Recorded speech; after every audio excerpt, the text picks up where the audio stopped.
Khedbrahma Ambaji road પર હિંગટિયા પાસે ST bus jeep અને બાઇક વચ્ચે ગમખ્વાર અકસ્માત સર્જાયો। ત્યારે અકસ્માત એટલો ભયંકર હતો કે ખેડબ્રહ્મા હાઈવે ચીચિયારીઓથી ગુંજી ઉઠ્યો હતો।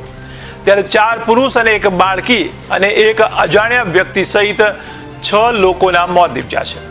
તો સાબરકાંઠા જિલ્લાના ખેડબ્રહ્મા અંબાજી રોડ પર હિંગટિયા પાસે શનિવારે બપોરે ગમખ્વાર અકસ્માત સર્જાયો હતો। ત્યારે અંબાજી વડોદરા રૂટની એસટી બસ જીપ અને બાઇક વચ્ચે થયેલા આ ટ્રિપલ અકસ્માતમાં એક બાળકી સહિત 6 લોકોના મોત નીપજ્યા છે, જ્યારે 7 લોકો ઘાયલ થતા તેમને તાત્કાલિક સારવાર અર્થે ખસેડવામાં આવ્યા છે। ત્યારે ખેરોજ પીઆઈ એનઆર ઉમટના જણાવ્યા અનુસાર જીપમાં અને બાઇક પર સવાર લોકોના મોત નીપજ્યા છે, જ્યારે અન્ય કેટલાક લોકોને ઈજાઓ પહોંચી છે। તેમણે હિંમતનગર સિવિલ હોસ્પિટલમાં સારવાર અર્થે ખસેડવામાં આવ્યા છે।